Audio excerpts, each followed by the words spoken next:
fast forward to yet another game week and fast forward to having our entire panel back in such a timely manner for such enthused yet important questions. Welcome to the Gameweek 7 deadline stream, first edition for the season of the FPL Addicts podcast. We turn up each week. And just before I introduce, I only realised half an hour ago it's not necessarily a deadline stream because we'll probably wrap it up as we're about to build up into a deadline. But nonetheless, it's time to bring our entourage. We've got someone who's 19 games unbeaten. We've got someone who thought he had to do the hair and conditioner. And then this guy who loves the green and black wallpaper, the Renaissance, having faced Nuno back into yet another dugout. It's the entire clan back. Good afternoon to everyone. I'm going to start off with Reidy first. I just reckon he's going to be there's something up with this guy. How you going? Hey, well, I've not got much to gloat about, have I? Chaza, Liverpool I nearly said unbeaten, but unfortunately beaten in the last two losses. FPL's, going to be the last game week before we have an international again, which is probably going to send us into absolute boredom and craziness. But it's great to be back with you boys because it's been probably a couple of podcasts I've missed now where I know that you and Marcello and Rev may have been on one before that I've not been able to be involved. So absolutely, made up to be back with you lads and chat some FPL and have a bit of a laugh. Rev, good afternoon. Next, of course, to yourself. How are you travelling? Yeah, not doing too bad, mate. Not doing too bad. Obviously, wildcarded last week, and we as a community decided that I was going to bench Gyökeres. I went with the chat, and that was good. It's not that like Caicedo got any returns or anything like that, but it's good to be on the pod making decisions together, and looking forward to this game week, seeing how we rock and roll. Yeah. How we rock and roll. Well, we'll see who's on the rolling aspect because we've got to introduce someone who's come from wildcard success, who we just spoke to just said, to his team having his own success, going 19 games unbeaten across all competitions, the talk of the town at the minute, and probably needs some more attention from people who follow the top six. It is Marcello. Good afternoon to you as well. What's the buzz been around the house? It's like you've had a grand final parade for the last half a year. Is it even an FPL Addicts pod if Marcello doesn't accidentally mute himself? It's going great. Fellas are just incredible, aren't we? He's that humble. He just sits there and just like... Yeah. I forgot what losing feels like. It's been so long. He's so humble. Yeah. And then last night, just watching it on the telly, you had all the fans singing, and I was singing along. All my neighbours could hear the atmosphere of the crowd. TV was up on 75, so yeah, loving it, loving life. Yeah, Europe is great, obviously. Marcello, I mean, it's a shame. Obviously, it's not Europa. However, it's always got to be bittersweet when I say rivals, but Premier League rivals who got there instead of you get beat, right? I think that's always going to be nice. Well. Yeah. It's just meant to be. Yeah. So since Marinakis said, "Oh yeah, we never lose," about winning his thing, they've only won once since then. Oh God! I mean, we always win. Interestingly, what is the shortest reign as a Premier League manager? I mean, I could have researched this before coming on, obviously, but it's just come into my mind as you just said. Marinakis, there's about not being beaten, but Ange coming in and losing 6 on the bounce. It's Ange's fucked. They've got hard fixtures. They've had the few easy fixtures, and he hasn't won one. They are in trouble. Yes. Absolutely bonkers. I've got a shout in terms of a manager who's probably had a short stint than Ange, and I reckon Marcello might know this quite well. Do you recall when Crystal Palace had Frank de Boer as manager at the start of the 2017 season? He got sacked after 4 games. Yeah, that didn't go well, no. Was it 4 games, was it, he lasted? I think so, yeah. Oh, my word. I mean, Marinakis, he must have ran out of plates in his house, obviously being a Greek. He's probably smashed the shit out of all of them. And his missus is going, listen, get some more plates ordered because I'm sick of this. But yeah, so many good things to discuss. And I just, when it gets to this point of the season, game week 7, you feel like there's a bit of a flow. And then we have an international break. I mean, next year it's obviously going to change. We've had news of that. But yeah, lads, let's get stuck in. Let's get going. There's someone on standby who's got his team sorted. Unfortunately, the downside is that he's currently last, but he did have a good week in FPL game week 6. And we'll go straight to the Naissance. I love a red Naissance tag about him these days. So over to you. Yeah, sorry, I just had to stop my camera and mute myself because someone was talking about this thing called Europe. I don't know what that is, unfortunately. So I've had to just. But I'm come back in now that we're talking about FPL.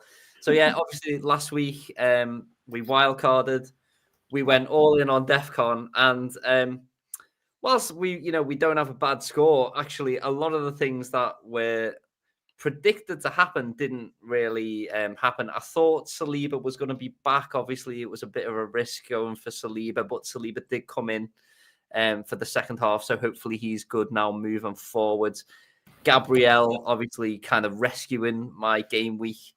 There, Senesi doing what Senesi does. Semenyo doing what Semenyo does. Interestingly, for the first time this season, we see Tarkowski not get DEFCON points. Also, Caicedo not get DEFCON points. I think someone must have had a word that Rev has brought them both into the team. And so for the first time, obviously, we don't see any DEFCON points happening there. Ekatike was away, and so we stuck with Isaac, even though, again, it was a bit of a risk. But I do think he'll still come good. Baby Reindeers and Caicedo. The big question was, do we play Gyökeres over either of them? And in the end, just like Lincoln Park, it didn't even matter. And so Donnarumma as well, kind of a little bit unlucky to concede that one against Burnley. So that was disappointing.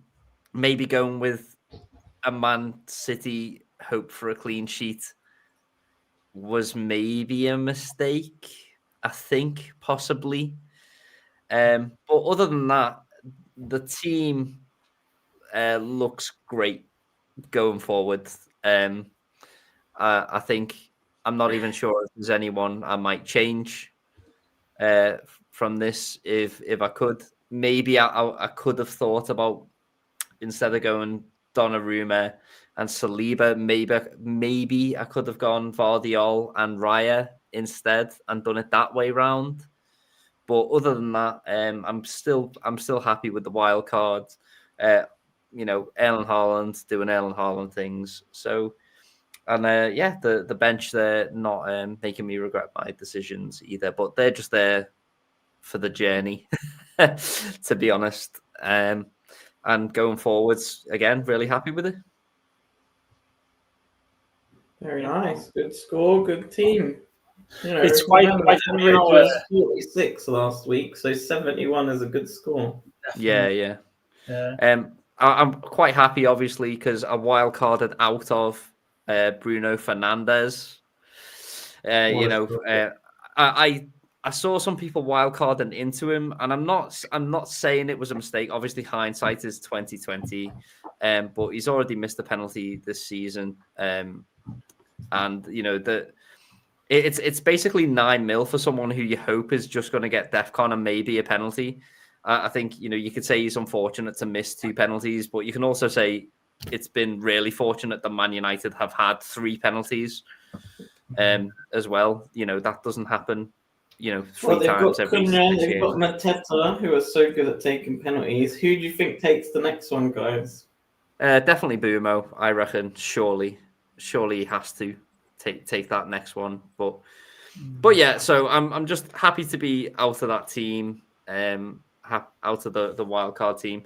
Just as a reminder, I can show people, where we were. Salah, Bruno, Yao Pedro, Chris Wood, Murillo, players like that. The thingy, the Dewsbury Hall thing didn't last long. Did it? I remember the plan that you said, I'm just going to get him and he's just going to be the bench guy. But I think looking at that team there that you've kind of got, I guess the big, the standout thing really was Haaland. And I think while he's in form, you got to get him. Interestingly, who's outscored Tarkowski this season that was $1 million cheaper? Don't even say Michael Keane. you know. But to get him now does seem, don't know what the timeline is on Branthwaite, and obviously he will come back in as soon as he's fit.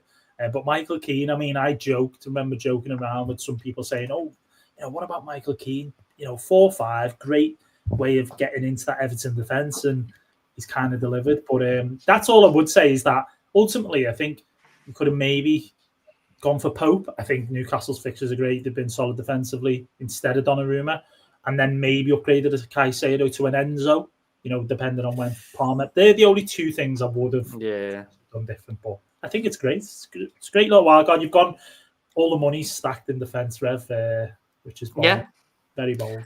But at the same time, I still can't think of a midfielder that I want. So, the last point I'll make on my wildcard before we move on is that there were certain other players that I think maybe could have gone for, like Kudus or as you say, Enzo, or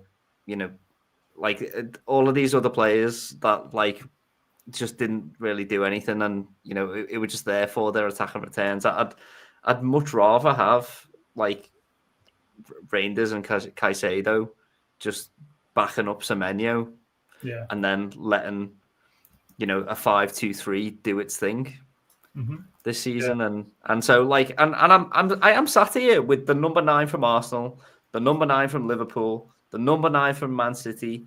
I've got a midfielder in great form, a midfielder who's going to get DEFCON every week, apart from when I pick him, apparently. In Caicedo, Reinders to back them up on the bench, who might get the odd attack and return. Then I've got 2 Arsenal defenders, a Liverpool defender, Tarkowski, who's going to get DEFCON every week, apart from last week, and then Donnarumma, who might get the occasional clean sheet. So it's triple City, double Arsenal, double Liverpool, and then loads of players who are in form. So there's nothing wrong with the team. Me and Mikey actually spoke off last week. We spoke on the phone, didn't we, Mikey? Remember the player I recommended to you, and you said, I'm not sure about him. I don't know if Marcello's been on this one, because obviously I know you have all the spreadsheets, etc., and you're there to look at the stats. Do you remember who this player is, Mikey? A certain fielder who's cheap for Everton, and you said, I don't know. He did return 7 in game week 6, as in he returned 7 points, and he started in midfield now. Garner. Yes, it is Garner. He looks like a great shout. I'm not sure, dude. Just as an FPL asset, I think he's over Dewsbury Hall from what we've seen. He's doing okay for DEFCONs. He's getting assists. He's scoring goals. The whole Everton team is exciting. As a Palace fan, I'm scared this weekend. Scared that 19 games and out. Yeah, it's the Addicts derby here between Marcello and Rev, and to be honest, I think it's going to be a really tough game. But I don't. I've got to chime in and say I still don't think Garner is. I'm not sure Garner's the one, to be honest. For 5 million. Yeah, I just I think he's such a utility player for us, and he's mainly a defensive mid. And when he got his goal when he was playing left back. When Mikolenko was injured, and I think he also got an assist from left back as well, but because his crossing's so good. But he's now not wide of the pitch anymore, and his main job is to get the ball back and then also give the ball to Dewsbury Hall when he's not suspended. By the way, which was the dumbest yellow card I've ever seen. Can we just talk about that yellow card for a second? Dewsbury Hall tries to take a free kick quickly, and you see it all the time. We were chasing the game, a certain certain players were slowing the game down and stuff, and then it's so annoying. Fully deserved it. Wow, get in the bin. But it's going to be forever this season. We're probably going to talk about it throughout the whole season, and that is Battle of the Sixes. It will continue. We'll be going, which six? It's going to be Gravenberch, it's going to be Caicedo, it's going to be Garner, and we'll be like, which one is it? And we'll probably not pick any apart from Rev. We'll have Caicedo, and hopefully it's the wrong one in the nicest way. In the nicest way possible. Whoever I've got is immediately cursed, and that's factual. So yeah. But who's next on the? Yes, you did. Who's next? Well, it's a question of, in terms of if Marcello is scared at all of Rev trying to hunt him down in the mini league over weekend, along with the Everton Crystal Palace game, because Marcello is third, but he got the highest score of us four over weekend with a whopping 91 points. Take it away. There you go. So if you guys remember, it was game week 1. I had Michael Keane in there, and he finally delivered this week. So I knew you a little smirk when I mentioned his name, and I'd seen it. I knew you'd like that. I also got Caicedo, and he didn't deliver Defcons for the first time, so that was a shame. But no, I made 5 free transfers this week. Brought in Raya, Gabriel, Semenyo, Haaland, and Caicedo. And they delivered big. Triple captain Haaland, Semenyo goal, Gabriel last minute goal. What a lucky game week with these headers, these centre back headers, these last minute hauls.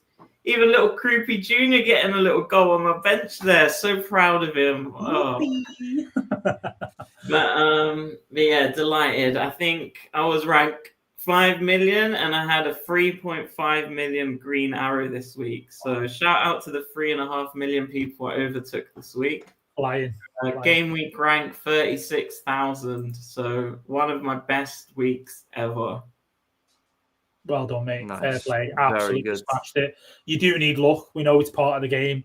But to get 2 defenders with the Defcons and the goal returns is pretty special. So, well done, mate. Well done. I think that's obviously pulled you, fully in front of those millions, as The Rock used to say, the millions and millions. And millions. Exactly. So, superb game week. And, Yeah, really well played. And speaking as someone who was on the wild card last week, as someone who was physically unable to activate my triple captain, to see you boys, I've got to do something really special with my chip now to catch you up with that. So I am looking around a few different game weeks. There are a few options. And I'm thinking we can maybe either do game week 13 or game week 15. Could be where I activate my triple captain for Leeds at home or Sunderland at home. And I think that's where I'm going to need to make some big gains, because that was a massive triple captain chip from all 3 of you. And it's no surprise that I'm now in last in our mini league. But I've still got mine to activate. Did you kind of look at the scores near the 90-minute mark, Mikey? Yeah, and if I'm honest, I do want you to do well, and I think that it was a bit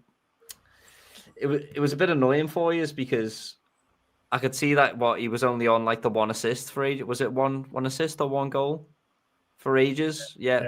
Just the 1 assist, and I was just like, oh man, well, at least it's something for you. But then he went and delivered for you. So he was jumping around the living room. He was I'm genuinely made up for you, because it was the right call. If my team wasn't such a mess, I'd have been right there with you. So credit to you for making good decisions and being rewarded.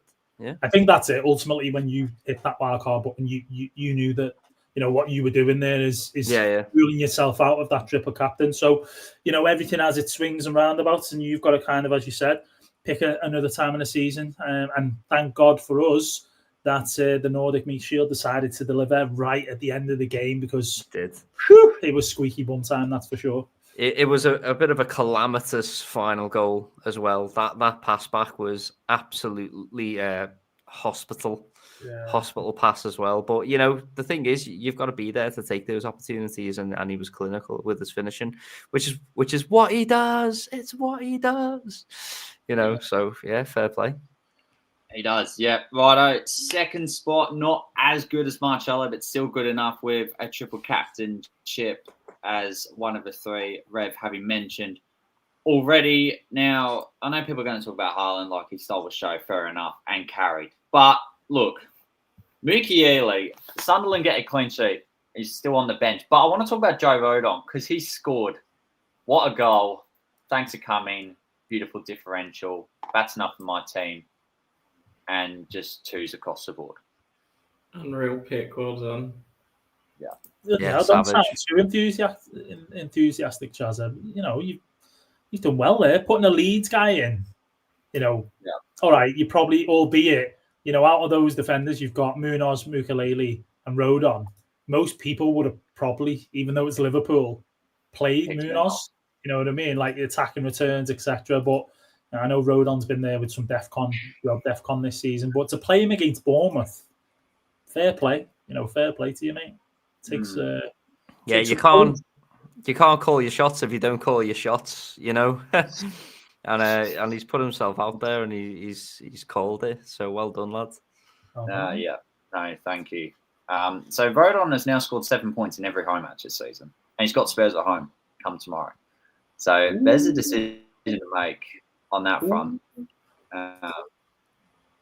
So there it is. But Reidy still at the top, 70 points, the least amount scored, but he's still got that 2-point lead. I put on the triple captainship. Just clinging on. Oh, did you? Oh, right, okay. You left it late? It was last minute. Well, I've got to give Rev a bit of credit on this because he sent out a cheeky side hustle message saying, look, someone you messaged me saying, what should I do? And I answered, and I said, you should triple captain. Just pure, and I'm sorry, Reidy, to throw you under the bus like this, but it was purely like just from a metagaming perspective, and you know, and so with me and Marcello, we play games. We often find ourselves in leagues against other people with whether it's trading card magic, Pokemon, Yu-Gi-Oh, Vampire: The Eternal Struggle, all that kind of stuff. The thing is, like, if Chaza didn't activate his wildcard, activate his triple captainship, and it did well, then he would have. Then there's nothing to lose against you. However, if it does badly, then he still maintains that gap. So, you know, our thing about our podcast is, you know, we want that little mini league dynamic. And so the best thing for Chaza to do, knowing that you were going to triple captain, was to cover you off. Yeah. In that kind of a thing, because he's still got a free hit on top of you because you've already used that, right? Possibly. Well, Chaza, speak up. Yeah. Righto, mate. Yeah. It's only triple captain having used, and that's it. And you've already used your wild card. So Chaza's now 2 points behind, but he's still got 2 chips on you. So that's in the gaming world, Marcello, you know, we call that tempo. You know, it's called tempo. So even though he's slightly behind, he's still like with optimal use of his resources, he will be further ahead later. Yeah, I love the in-depth analysis, Mikey, but you literally could have said, I told him to triple captain Haaland, that's that. Yeah, but there's reasons, bro. There's reasons. I know I get it. I know there's reasons, and I know you love to kind of like look at the nooks and the crannies, but you know, listen, at the end of the day, whether he asks you or not, and whether, you know, he's done it. And I think it was the sensible move to do, personally. I think, he needed that advice, and you just give him that confirmation to say, listen, I think you should. So, I mean, my game week in terms of me triple captaining Haaland, I mean, my move was Foden. What was frustrating about this game week was the fact that I had to play Nico Williams because it was a good fixture on paper. Now, my move would have been if he had that fixture, because initially my plan was to move Livramento on. However, I decided against that and thought I'll keep Livramento. Newcastle have got great fixtures. You know, And I know people will want Newcastle at some point, so I thought I'll keep him. I'll start Nico, good fixture at home. I won't buy Senesi. Senesi was the guy, right? So what pans out? Nico blanks. Livramento gets injured for a good chunk of time now.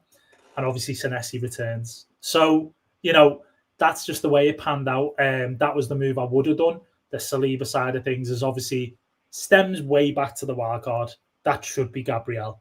And I would be 13 points, 12 points better off. Why I've picked Saliba in a wildcard and why anybody I've shared my wildcard with has allowed me to do that, I do not know, but I have to take it on the chin. So, yeah, that was frustrating. Obviously, Saliba coming on half-time, not starting Foden blanking, Williams blanking, Livramento injury, not buying Senesi. So, yeah, just not too great for me other than the Haaland triple captain. Obviously, Semenyo, but, most of us got Semenyo anyway. Rodgers getting his first return for Villa because Villa have been absolutely god awful, and he gets his return, and he's obviously on my bench. As soon as you bench him, yeah. He knew. He was like, "Oh, Reidy's benching me. Okay, I'll show him." And one other thing, no goodbye presents either for Mr. Chris Wood. He can literally suck a fat, soggy toe. Yeah, I'll just to keep it PC. But no goodbye present. Had an absolute frigging chance and a half. Should have scored. Didn't. Bye-bye Forest, and I'm probably soon bye-bye Ange as well. So, yeah, boys, 70 all out. It's fine. He'll win the Champions League, but get sacked. Well, if he'll last to next season, I think this rate, I don't think getting to the Greek's going to let him last that long. Do you say Champions League or Championship? There we go. Well, yeah. Well said, Marcello. Well said. Yeah. Fair play. Thank you, Reidy, for all of that. Now, first discussion point, and I think this is an important one because we saw all the different results from the week, but on a transfer market front, now we've seen some sides that break the bank and their team structure to get in these Arsenal assets because 3 of their next 5 fixtures are rated at 2 on the FDR. Is it worth breaking our teams to get them in the same way we would get Erling Haaland in? Discuss pros and cons. Off you go. Oh, God. Yes, Arsenal are incredible this season. They have played very well in very hard fixtures, and the fixtures are going to be very easy and very good, and I think they're going to absolutely smash it. And here you can see all of the Arsenal picks that we can choose from, basically, and we've ordered them. Let's order them by next 5 predicted points. So top of the list is Gabriel. Last season, he gets 4.3 points per game. This year, he's smashing it at 6.3 points per game. So I give him a base score of 5.2. And then you can see Timber, 4.8, not far behind. This season, a bit lower. Last season's score is a bit lower. And you can see the teams selected by columns here. So for me, I've got Gabriel and Raya, and I want to get one more in. And I could get any of these, really. Who would you guys go for? Oof. How many transfers have you got, Marcello? Timber is so tempting, isn't he? What? Timber is tempting. Rice is so tempting, man. Against West Ham, who are terrible at crosses, like we said last week. Saka is tempting. Eze is tempting. Gyökeres is tempting. You could go for any of these guys. Eze looked so good, man. I was watching that game, and the amount of volleys that they had to just throw bodies in front of, in order for him to not score. It was some great defending against them, and he could have scored 3 or 4 volleys. And me and my brother was watching it yeah, he did. And so obviously, if people are looking for a cheaper midfielder that might get the odd attack and return, Eze is right up there for me, for sure. Eze a bit of underperformance, so he's still got more to do this year. So hopefully he'll catch up to his last year's performance. 4.5 last year for Palace, but I guess he was on some pens. We don't expect that this year.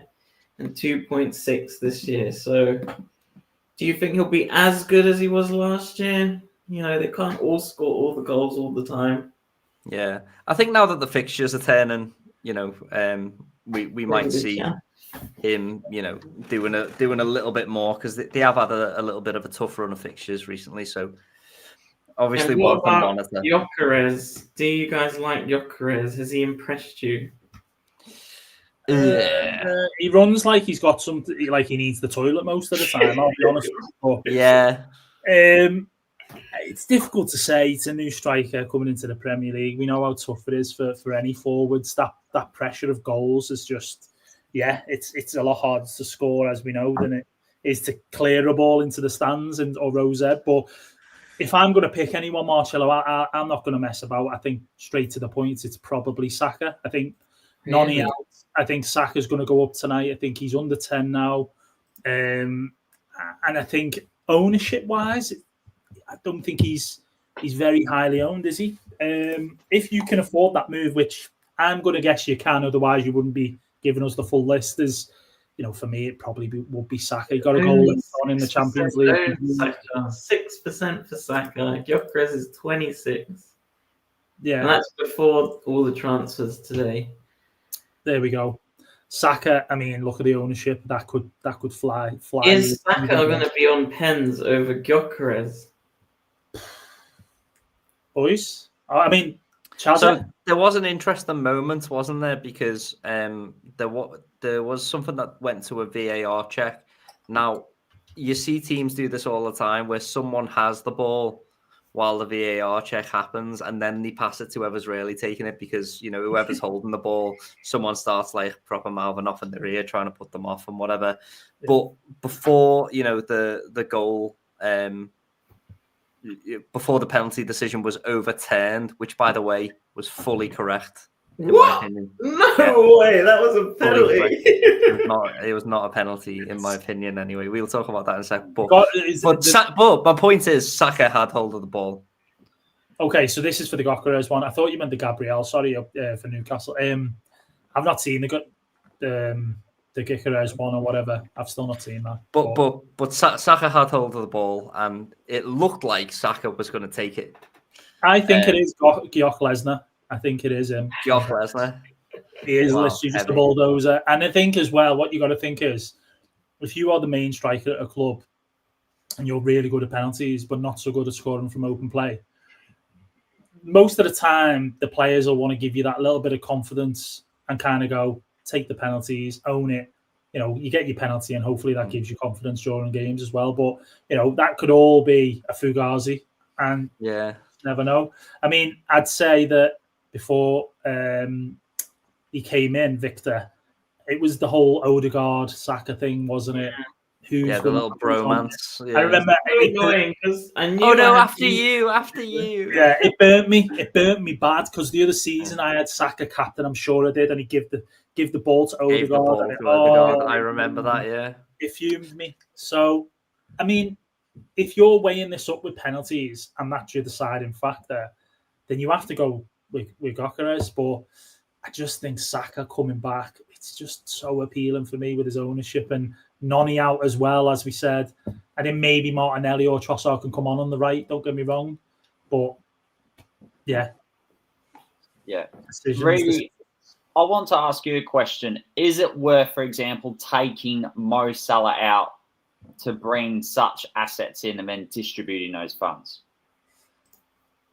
I would say so. However, look at the fixture next week. Mo Salah's out of form. However, it's Manchester United next week. And for the amount of sales he's had, I mean, price changes have blew my mind already this year. I don't know about you boys, but Senesi...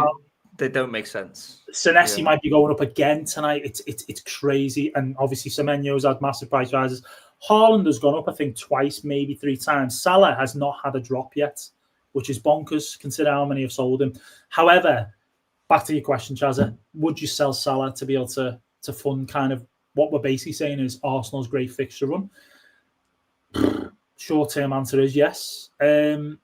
I just think that while we're not clicking, while Salah isn't looking great, one fixture doesn't define the rest of your moves for, say, 5 game weeks or 7 game weeks. if you want Arsenal right now because you think they have the best fixtures or they are going to deliver, then I think that is a good move to kind of get rid and get those players in. What I would say though is like, I know we haven't talked about the most transferred out yet, but Salah is the most transferred out player so far this week. And that does surprise me because Chelsea have got so many injuries. That's another at the thing. moment. Like that's the thing. Like I would not be looking to sell Salah unless I was absolutely desperate to get Haaland in. And if I was desperate to get Haaland in, I would have done it for Burnley. You know, not for Brentford. So like you've probably already got Haaland. If you've already got Haaland and Salah, then you're probably not selling Salah before, you know, they play against Chelsea, who have got like about 4 defensive injuries at the moment. I want to say 4. I think they've got 8 people out in total. He said today, Marcello, which is quite a lot. But they have got a big squad, so I'm sure those guys waiting in the wings are ready to come. Yeah. I mean, if there's one team that can deal with injuries quite well, it's probably Chelsea, in it. So are Liverpool starting to fall off? Obviously, you've lost against Palace and you've lost against Galatasaray away this week. Is it a bit worrying for you as a Liverpool fan? Is Slot struggling to deal with all the egos in the team now? And not at the moment. I think it's 2 games, Marcello. You know, it's 2 games. We're still top of the league. Oh, the wheels are coming off. That's it. It's over. Yeah, exactly. Oh no. Oh my God. I mean, so many new signings, players getting minutes, injuries coming in. It's a work in progress, and it's as simple as that. I mean, losing to Palace is no kind of. There's nothing shameful about that. You boys have got this record. You know, you kind of seem to be all like becoming our arch nemesis, if anything. But you've got a great setup, great manager, great team. So there's no shame, as I say, in that. Galatasaray, Champions League, when those fixtures got drawn for the Champions League, I said that'll be a very tough away fixture and a tough place to go, and it turned out to be that way. As well as that, though, we're not playing great, which then doesn't help. However, going to what you were saying about these 2 great fixtures for Liverpool, and all the injuries that Chelsea have and how bad Manchester United are or have been and whatever, we don't look like we at the moment are going to batter a team. Now, if you look at our results this season, is there a game where we've absolutely slaughtered anyone? Where we've beat them 4-5-0 yet? I don't think there is, right? I think there's the 4-2 against Bournemouth, was it? The first game of the season. Oh, yes. Other than that, really, we struggled against Newcastle with 10 men. Arsenal, obviously, we got the free kick. Burnley, we've got a penalty. Everton, it was a 2-1, and okay, we got the 2 early goals and so on, and we maybe looked a bit better, but it was a home game. I just don't know if at the moment we're like, all right, well, you're going to see us turn up and beat a team 3-0 comfortably. So, yes, I agree that Salah is capable of doing something on any given day. But the way that we're playing at the minute certainly doesn't suit him. And I think that if you've got him, any other season, I would say do not sell him. However, after 6 games in this campaign, it's the lowest he's ever scored at the beginning after 6 games. So I will say that. But if you've not got the transfers to use there, I know you used all 5 last week, which blows my mind, Marcello. I used 5 last week and you've got 1 this week. I still wouldn't say, do you know what? Get Saka in for West Ham. I know that Nuno's come in and probably looks like he's shoring them up defensively. But for me, I'd pick Saka over Salah anyway. I just would. Until I see Salah returning and back to his old self and maybe us clicking, I wouldn't want him in my team. If I had Salah and Haaland, like Mikey said, I probably wouldn't sell if I had both of them. But yeah, if I had moves to make, I would be very tempted by Saka this week. I'll leave that with you. No, it's just good points, mate. It's a funny one. I expected more Arsenal players in the top 5 transfers in for all fairness, especially with our fixture run ahead. A part of me is a little surprised seeing João Pedro being mass sold. Like he could be still the focal point despite with Chelsea having so many men out, and then Alisson's not even playing too as a result of injury. Is that an overreactionary statement, or do you believe second most transferred out is justified? Yeah, that's crazy. Share my screen and I'll show you how crazy that is. So you've got this Gameweek 7 fixtures here. Okay, Chelsea are here. They've got Liverpool. Yeah, you might want to sell him. Let's change this to an 8. And where's Chelsea go? They're back to the top next week. So come 6:30, we've got 1 hour, 10 minutes. Chelsea, you're going to be looking at this and Chelsea at the top. Are you all going to start buying João Pedro again after the international break? Nottingham Forest away, Sunderland at home, Spurs away, Wolves at home, Burnley away. Are you crazy? He's out of line, but he's right. Some teams do not get 12 at all. I've still got triple Chelsea, and they're not going anywhere. So, yeah, forget about the Liverpool. If they score in the Liverpool game, and then you've got this, it's madness. It's a madness. That is a madness, yeah. That's a whole entire madness. Unless he's injured, then fair enough. Yeah, But he's not even going to Brazil. He's sent off of the Champions League, so he's not playing between these 2 games. Or is it before number 8? I think it's between 8 and 9. He gets a rest. He gets a rest between 7 and 8. Damn. Yeah. Damn. It's just knee jerk, isn't it? And I think that people are looking at, like you say, Gyökeres and other options, but there is that whole international thing which never ever seems to favour Brazilian players, right? That is almost like a traditional thing of, they're coming back off a late Wednesday night game, or they're playing in this country, etc. At 2 a.m. flight, yeah. Yeah, and I think that is a key factor, because I did hear or read somewhere that he's in Japan or something before they come back, and but Chelsea are down to the lap's going to be out for a little while still. Mark, is he going to start for Chelsea? I doubt Maresca's going to trust him to start up front. So he is probably the best you're going to get, and selling him, I feel like there are other moves that you would maybe prioritise over selling João Pedro, right? Wait, unless you've got nothing. João Pedro is not in the Brazil squad for this international. He's definitely. So we're there. So he's not even going. He's not in the Brazil squad. No. Oh my God! Jesus Christ! I said all that for nothing. Apologies. There you go. Well, but it still makes a good point. Is that he's going to be super fresh? That's it. Super fresh and super bad, hopefully. So fresh and so clean. Yeah. So. Oh. No, there we go.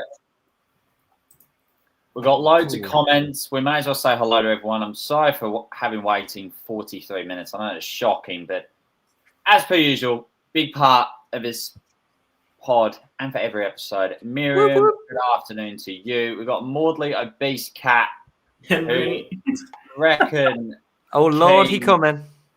Is Keane is better than Bruno. Yeah, fair play.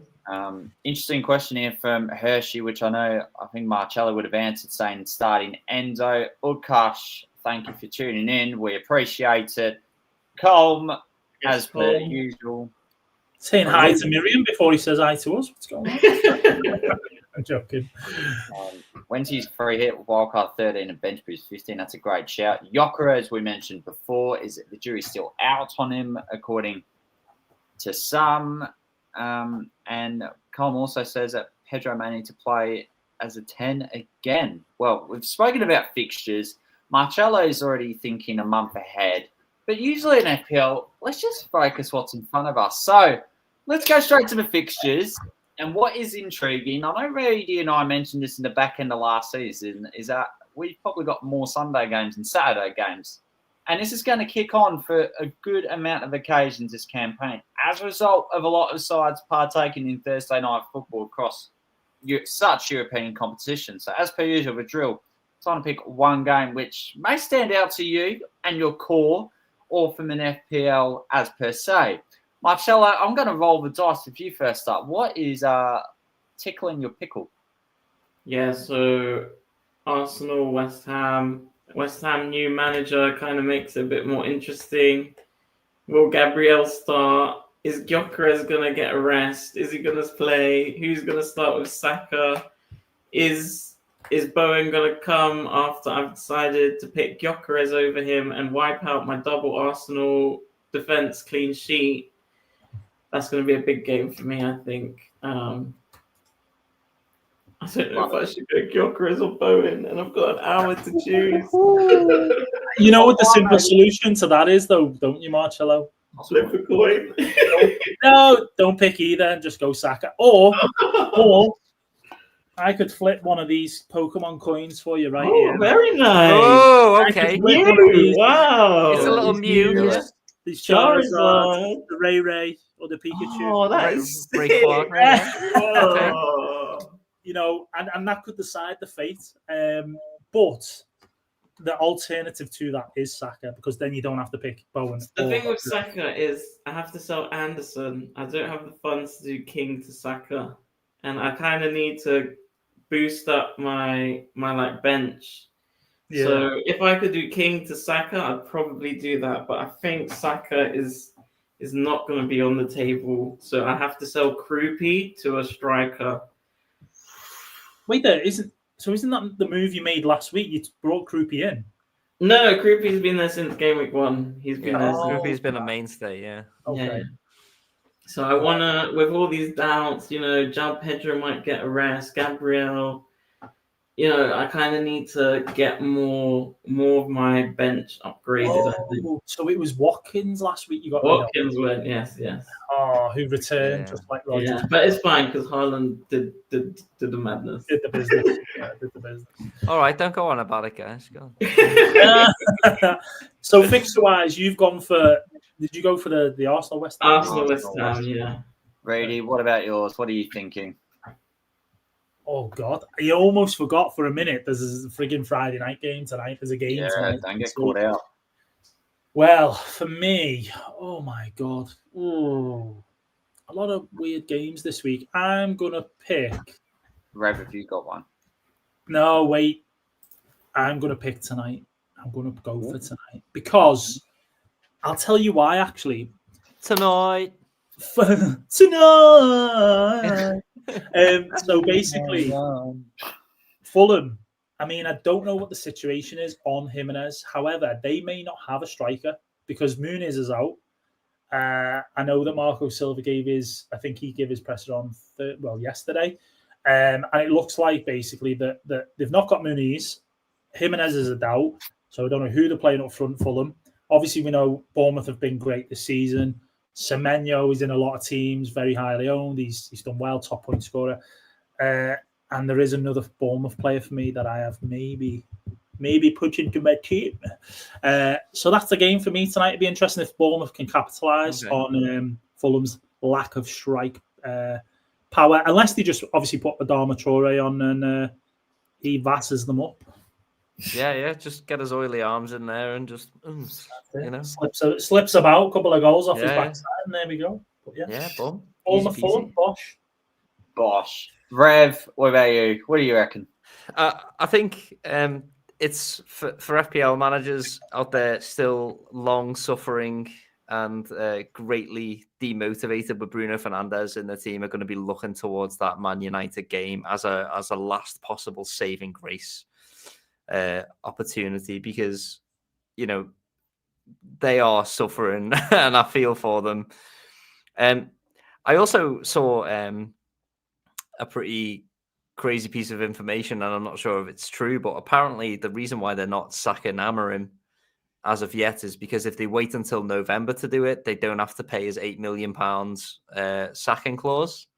So that's something that I read this week. So maybe the reason why he's not gone yet is because it saves Man United £8 million if they literally just wait a month to do it, which is crazy. But there are some Sunderland assets that I need to start maybe paying attention to. They've got some great £4 million defenders there.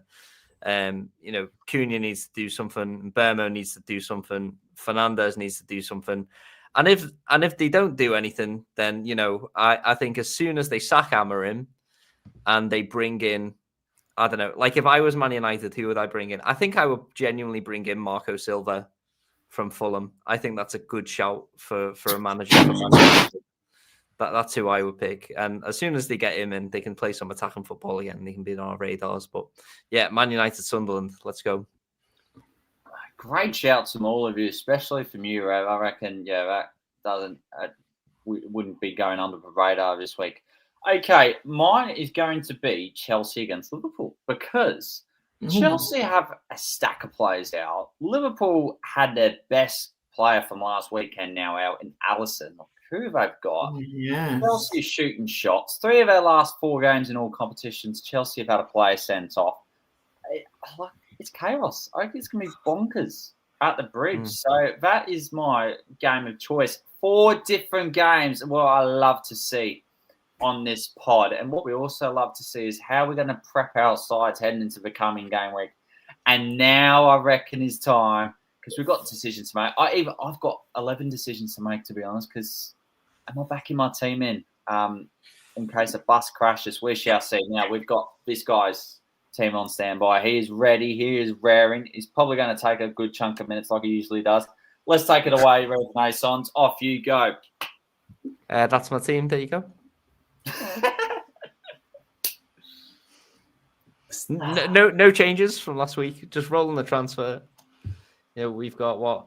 If we go to transfers, what have we got? 0.2 million in the bank. 2 free transfers. Going to roll to 3 free transfers. Caicedo comes on the bench. Gyökeres comes in.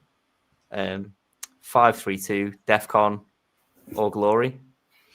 Not Caicedo over Reinders for his guaranteed 4-pointer. It's interesting. I think that Liverpool could put Chelsea to the sword this week, and I know that Reidy's made some really good points about them, not being fully good, at the races. That's good for Caicedo. He won't get any minus points like the defenders. Yeah, but it's one of them where I just think that Chelsea have got too many defensive injuries right now to do anything. Whereas Reinders, but Brentford haven't been great defensively, and Reinders has been on the cusp, and Reinders has been doing all right. For a 5.6 million midfielder or whatever he is, he's doing the business, and I'd just rather go with the Man City attacking midfielder against Brentford than an injury-ridden Chelsea defensive midfielder. That's just the logic, anyway. Yeah, fair play. I mean, I feel like with you going all in on the defenders, you benching any of these guys doesn't feel like it's an option at the minute because of how cheap your mids are. Am I right in kind of saying that? I mean, they don't give you enough oomph. I mean, you're relying on those mids really for Defcon, mostly, I guess. So, well, Stack and King are just there in case if anyone gets injured. That's what I'm saying. Ultimately, your defense is so expensive because you're going to play them every week. Really. There is an option for me to bench boost this week. No, disgusting. No. Aston Villa, who's been poo. Caicedo could get us 4-pointer. Stack against Tottenham at home, and King. Okay, so who the Leeds play in game week 8 or 9? Yeah, 8 and 9 is good for a bench boost. Yeah, they play Leeds at home in 8. So actually, after the international, it's just an option. Who the Chelsea play in 8? Forest away. I mean, you're going to start João Pedro anyway. However, I'm just saying, I think that potentially the bench boost will be better next week. That's all I'll say. Yeah. Plus, there's a storm. Plus, there is a storm indeed. I mean, it is only in Manchester on the Keys. So if you've got any United players, or Sunderland, I guess. Yeah. But yeah. Well, yeah, I would absolutely love the Storm double game week. Oh my god! The 3 number 9s there from the 3 best teams in the league, and yeah, some great defensive options. Boom, bosh! Don't overthink it. Allow it. Captain Haaland, of course. I like it. No, it's a great side. Rev, thank you as always. Best of luck with your 5 at the back. I hope there's returns galore. Because me too, bro. Great defense wins premierships, as the saying goes. Right. Reidy, you're up next, and it's great to get you back on the pod for the first time in a few weeks, and where you can just envisage, describe thoughts, team selection, and the double Spurs in between. Yeah, a few doubles on the cards, obviously, with the Bournemouth. I mean, I always forget because Vicario's in purple and he's the goalkeeper that I have triple Spurs, which does feel a bit disgusting to defend. That feels wrong, yeah. But, my moves this week were Senesi, who we should have got last week, but he's come in. And the other one, until we were doing the pod, actually, I did not realise he had a yellow flag while we were doing this. And the other move was Strand Larsen. So I brought him in. Wood was dropping in price. So I did it early last week, but then Wood dropped last night maybe. So I knew it was inevitable. But thank the Lord that it is all the illness. Now, the Wolves manager, someone remind me, Pereira? Yeah, Vitor Pereira. Pereira has said that not 100, but he's trained. Just a bit of flu. He's training. He's not 100%. They do play on Sunday, so they have got today, tomorrow, etc. But it was a move I had planned anyway. And I'll be honest with you, I didn't actually want to get Larsen until game week 8 after the international because I thought I didn't need to. The fixtures are better from there. But the reason I did it is simply because Forest are crap. And Chris Wood was dropping in price again. It would have been the third time, and I had already lost 0.2 on him. Just had to get rid. But yeah, that's my team for this week. I mean, I have got backup anyway. You'd rather Lacroix replace Strand Larsen than João Pedro?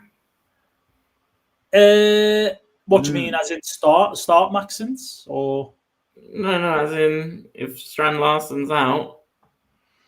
Yeah, because I think that game has got the potential to be like a 0-0, you and Everton. However, I do expect there to be goals. I think there will be goals. I think you guys obviously are better slightly. You can't say that. Which one is it? No, I think you are better attacking than Everton slightly. I don't think it's too much difference because Everton have been actually pretty decent attacking wise.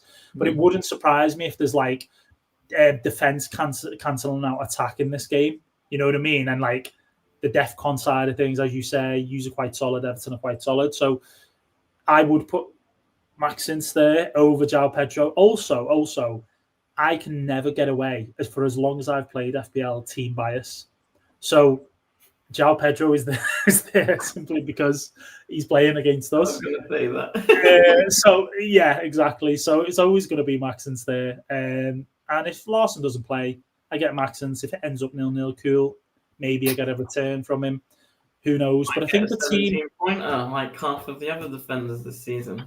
Yeah, well, when I did wildcard and I brought him in, he actually got an 11 pointer and I benched him. But yeah, I think the team kind of picks itself. How? For me this week. Yeah.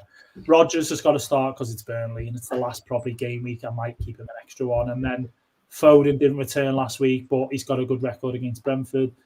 So I'm quite happy with my team generally. Captain, as you can see, I don't think anyone who's got Haaland is going against Haaland this week. I was going to captain Bruno, but no way.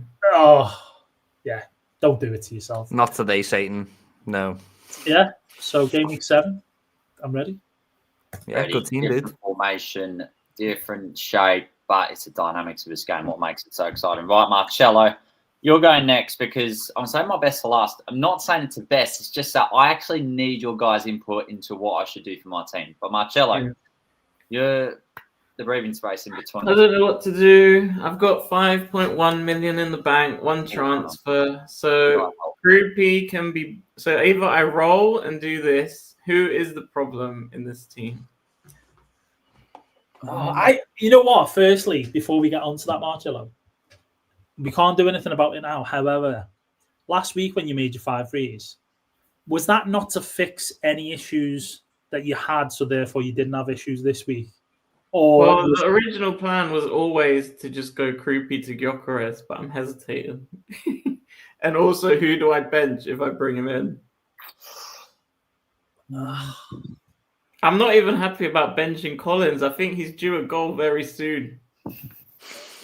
And it could be against Man City, and I'm going to be really annoyed if I have to clip this video and put it on my Twitter. It's got to be Cucurella, right? Like Yeah. he's just got like 2-pointer written all over him. Okay, This so week. he comes in, Yeah. and then Cucurella over Collins, and then I go Gyökeres here. Yeah. 50 minutes to go. That's pretty solid, I And you're think. doing it here, right now. Let's get it. Now, should I just do it? Pressure. Pressure. Okay, go on then. Under pressure. So not Bowen.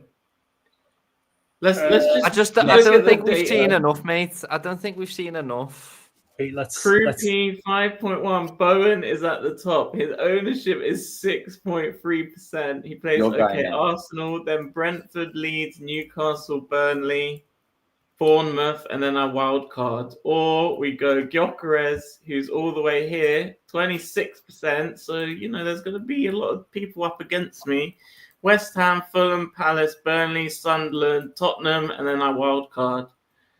I think I just go Gyökeres. Cancel out that Gyökeres, mate. I'm sorry, mate. That was the plan. Yeah, he's a bit of a weird runner, but Arsenal they're the best defense in the league right now.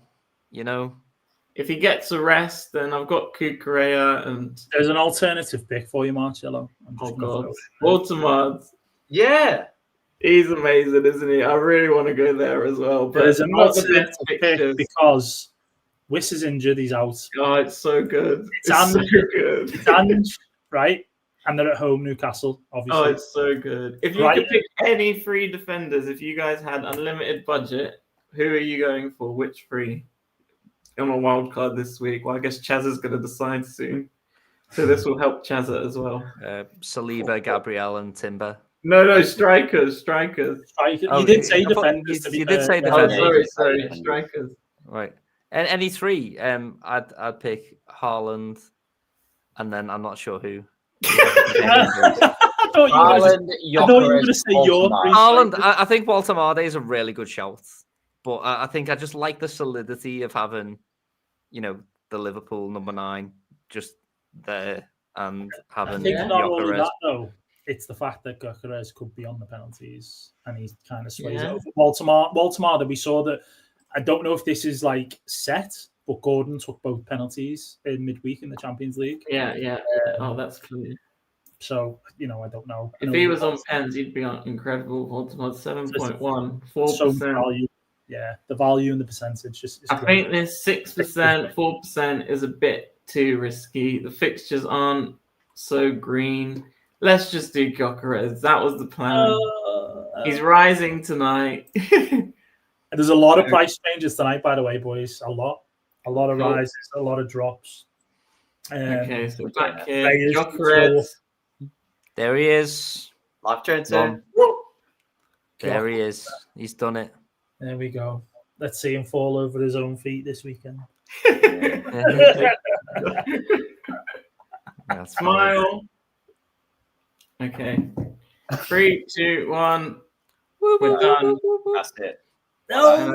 Getting Cuckoo. That's sick. Collins over Cuckoo. I think you put King. Surely, no? No. No?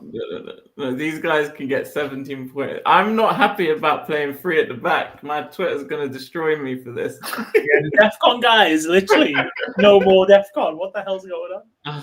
Well, there we go. That's it. Your team has been saved. Thank you, guys. You're welcome. Right. Your turn, Chaza. Well, I've got, I need everyone's input on this. So it's 1-3, 0.2 in the bank. This is a calamitous we're in at the moment. Seriously contemplated a wild card to get rid of Salah and put a couple of Arsenal assets in. But in this structure, and I've thought about this all week, my team's in between a rock and a hard place at the moment. It's probably not big emphasis to wild card, but maybe also could be worthy of a move. I'm probably in between. So I could roll, but yeah, what do you guys reckon? Are you joking? Ooh. This is not a wildcard team. I thought you already made the transfers, and this is what you no. Yeah. How many frees, Chaza? How many? 1. How much in the bank?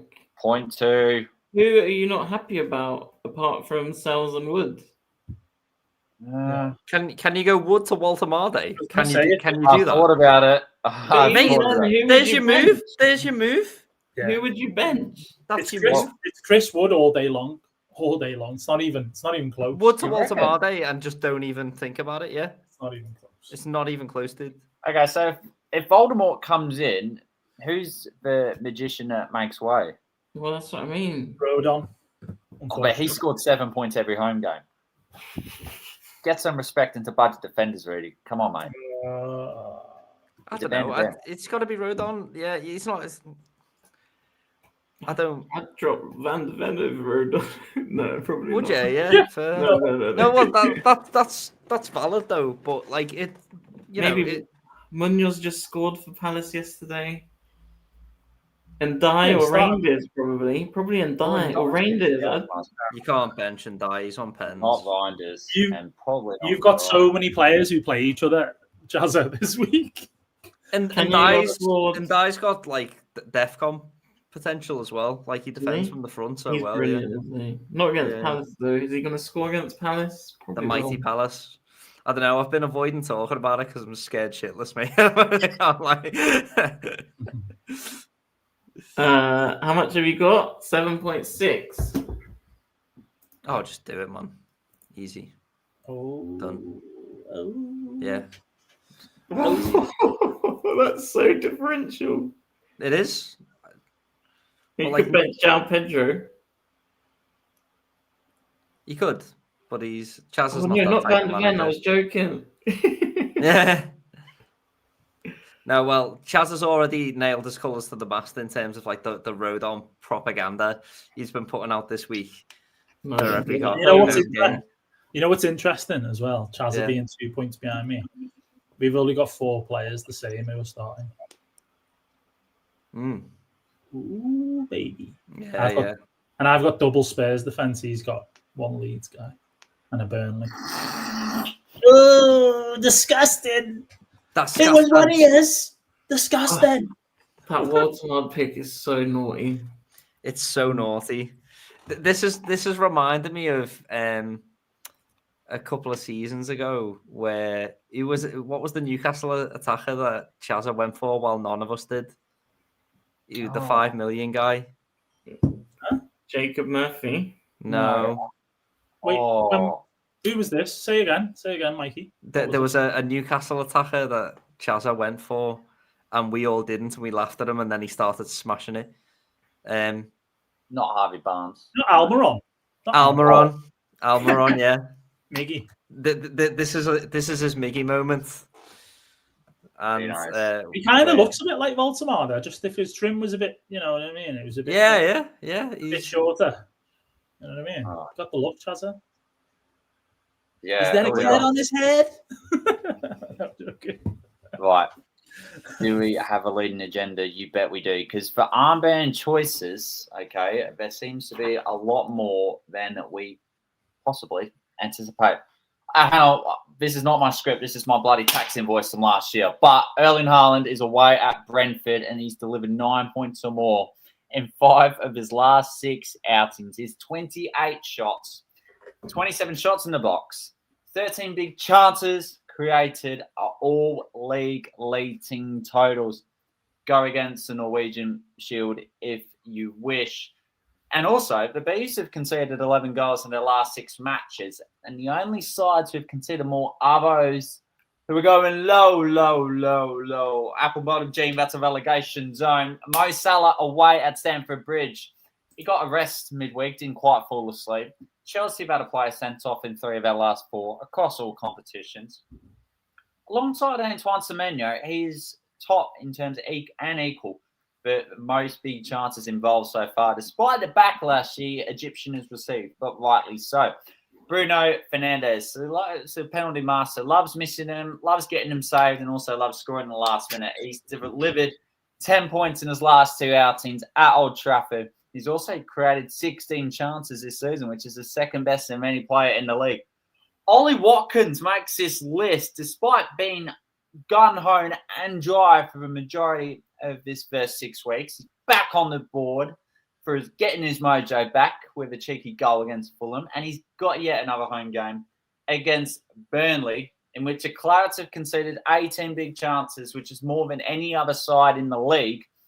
In addition, his last 5 outings against the Clarets have been quite pleasing to say the least. 2 goals and 3 assists. Not the slits, of course. Victor Gyökeres at home to West Ham United. The Hammers have conceded the most goals of any side this campaign thus far with 14. And since having signed for the Gunners, Victor Gyökeres has scored 3 goals alongside an assist in his first 4 home matches. Does he add to such tally come tomorrow? Thank you for coming to yet another segment. Whether it's butchering words or butchering your captaincy, you've come to the right destination. Very nice. Nice, Chaza. Nice indeed. Nice So, indeed. All Haaland, right? I was going to say, we're all talking about captains there, but I think no one's going to go against Haaland, are they? Yeah. Name me a better captain than Haaland this week. Gabriel. I just named 5. I mean, better, as a Chaza, they were alternatives, not better necessarily. Yeah. Man's a bit hot at the minute, so. What did he do in midweek? He scored 2. Oh, fuck yeah. Yeah. Yeah, Golden Boot, it's not even close this season. It's not just like the goals, it's like after the match, he was like fuming about it. He was like, we've got to do better. It's not about personal achievements. I want to win. Like, he just sounds hungry and like his body language. And compared to last year. Imagine signing for a team, winning the treble. Well, not the treble, so to speak, but winning 3 trophies, winning the Champions League at such an early age, signing a massive contract, and then your team goes shit. Like not shit because they look better this season. City, they look like they're getting sort of better and back to what we know about them. But for them to fall off so hard last season, I think they just had a year off. Wobble. They had a wobble. I mean, you just had a year off. You know, you can't be the best always. You gotta have a year off. You know, mentally, physically, have some burgers, go on holiday. I think he had a baby. You know, baby's keeping him up, and then now it's back to business. You know, Foden's playing amazing. Doku's improved so much. The way Haaland used to look at Doku, like, why didn't you cross me the ball? Why are you shooting, you idiot? And now he's like, you know, he's happy to play with Doku, I think. And I think the whole mood is better. What's interesting about Doku is he's still playing how he likes to play and still getting the assist and stuff. Like, look at what Pep did to Grealish. He literally just turned him into this run down, track back, not that exciting player that we're now seeing at Everton. Look at him, like new lease of life, taking on players, etc. And Doku has managed to kind of stop all that carry on all that dribbling and etc., but still be provided. I think even Pep mentioned it that, you know, he's getting a lot better now. So, brilliant. Yeah, Haaland seems to be the guy at the minute. I'm just happy there's a Friday night game. I think we had Bournemouth actually played against us. First game of the season, Friday night. Then we had a then we had a Friday night kickoff, game week 2. And we've not had one since. For a few game weeks now. So, yeah, Chelsea 5-1 against West Ham was the one in game week 2. So, there you have it. Brings. We will see big time. As per usual, got to have to wrap it up. Reidy, thanks for hopping on, mate. I've missed your presence. I really have. Listen, mate, I've missed you all. I mean, to bring the energy, you know, just to listen to some football, you know, football chat, the FPL. I mean, just all of it. Missed it. So it's great to get on. And, you know, we've got more than 30 minutes to go till deadline and we're all done. No decisions to make, right? We've all just made. I don't know about that. We've got benching dilemmas. Oh, well. Who's got benching dilemmas? I don't. You or Marcello? Yeah, of course I do. Yeah. Well, maybe Marcello. I don't know. Well, yes, sorry. You've got a Leeds Spurs headache. Marcello, he's sorted his bench. I've got two 17-pointers on my bench. I'm not happy about this. Collins and Cucurella against Chelsea and Liverpool at home. They're both going to score. You know what to do then, don't you? No, who do I bench? Oh, BB. Get the BB out. I didn't even think of that. Behind Bench closed boost doors. is an option, but it's... Sorry, Chaza. Have a great international break, everyone. Enjoy the weekend. We'll catch you on the flip side where we review Gameweek 7. But until then, sayonara, arigato gozaimasu. But for you, Jack, it's a different matter, and that is eating shit.